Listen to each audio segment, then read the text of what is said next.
All right, fellas. So, how's everybody feel like it's going this week? Just kind of like we're halfway through the week, a third of the way through this 12-week program. So, you know, we're kind of going into our on-ramping phase. The emphasis is going to be on transferring a lot of these efficient patterns that we've been working on to the mound, right?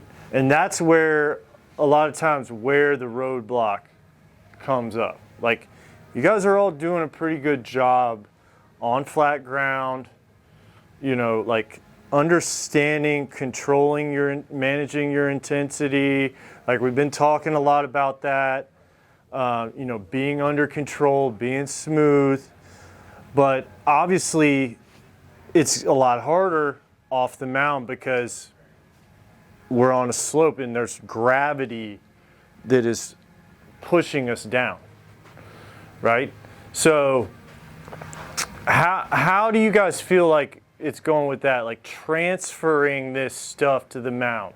Because that, like I said, that's gonna be the most challenging piece, right?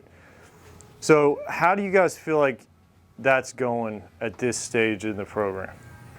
Sanders, pretty well. I heard you threw well this past weekend, so obviously that's probably true. Like for you, you're starting to get a good grasp of this stuff and feeling the cadence. Like, you're obviously getting some good feels. You're on time. You know, sequence is good. What about you, Jason? Feeling pretty good about it. Good. Mitchell? Yeah, I've been feeling decent. Oh, pretty good. What do you? Okay, we'll keep going around the horn. I'm feeling good. Good? It could be better. Could be better. Yeah, still kind of working through some stuff, just trying to stay loose, right? Mm-hmm. Oh, I need to work on some stuff with my arm. Lower half's pretty good. Tell the truth about how you felt. On the mound. Yeah. Did not pitch well. Results weren't there, but what do you feel like? What do you feel like you did well in terms of the mechanical process that you've been working on the mound? Like, what do you feel like you did well, and what do you feel like you didn't do well? Probably when I'm on the mound, just using my legs more. Usually I'm just kind of upright, so I can always work on that on a Tuesday, and then kind of with my arm not being so like behind, I guess. Controlling the takeaway a little better out of the glove. Not horrible, but not like Still, where I want to be. Still trying to kind of harness some things like the mental part of pitching. Like this weekend, I got too much in like my head when I had runners on. So you got to be able to slow the game down, right? Especially with runners on, like we got to be in control. We got to control the running game. You know, we got to control our tempo, making sure that we're not working too slow, right? Because a lot of times what happens when runners get on, the pitcher's been cruising, and then a runner gets on, and it's like, geez, the game just totally slowed down. You know, keeping that tempo up, keeping that working fast. You know, a lot of times that's going to help you with the mental game because it's going to keep you more on the attack, right? You start working slow, it gives everybody in the ballpark the impression that you don't want to throw the next pitch, including the hitter. Working fast so that we're not thinking too much between pitches, right? Selection, location, target. What's the pitch selection? Okay, curveball. What's the location? Okay, we're just trying to get a curveball over the plate, really, just middle. Okay, pick up the target. What about you? Yeah, I've been using my lower half of my body way more. Better, more efficient with your lower half, right? It's getting me more consistent with more velo to more accuracy? A lot of times the velo and the command work hand in hand, right? Like if you're not getting one or the other, it's probably just a sequence timing thing. Like our intent is off, we're muscling up. Like when we're throwing hard, it's supposed to feel smooth and easy. Throwing hard should feel effortless. Understand how to leverage the mound, right? Like they understand how to use the slope and they understand how to use their arm like a whip. You know, throwing hard should not feel muscled up, should not feel muscly.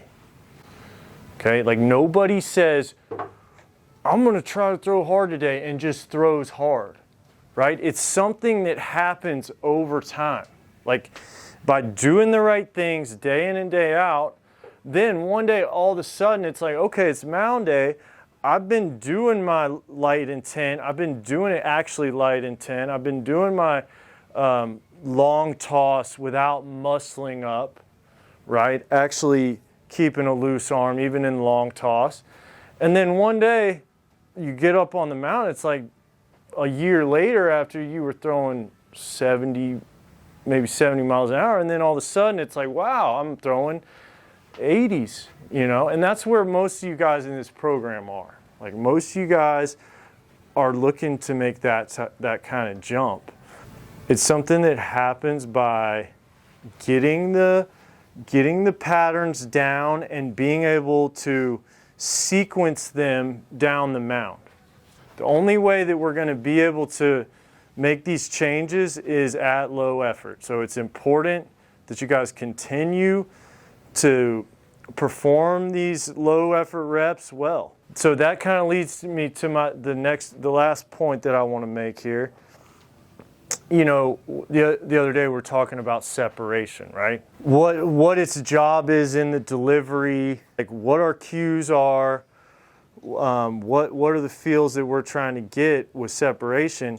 What was my big harp on that the other day? Trying to be so quick. Yeah. Good job. So, thank God somebody got it because I was about to get a little pissed off, right? Not being so aggressive, right? That was basically the gist of what I was saying. Guys, think about it. When you go to separate off the mound, right? It can't be a super aggressive move, or what's going to happen? I'm not going to stay back, right? I'm going to muscle up. If it's smooth and not over aggressive, right, then I'm going to be able to kind of hold my load a little bit in separation, still have flexion in my back hip, in my back knee, in my back ankle, to where I can finish that rotation into the ground. Think about this, guys. Like, you want to use the slope, right? We want to use the slope, but what good is the slope doing if we just like do this super aggressive hip rotation and we're not even going to be able to efficiently rotate into the ground? That's where like the calm separation really comes into play, and being able to hold a little bit of that rotation until it's time to get into the ground and stick.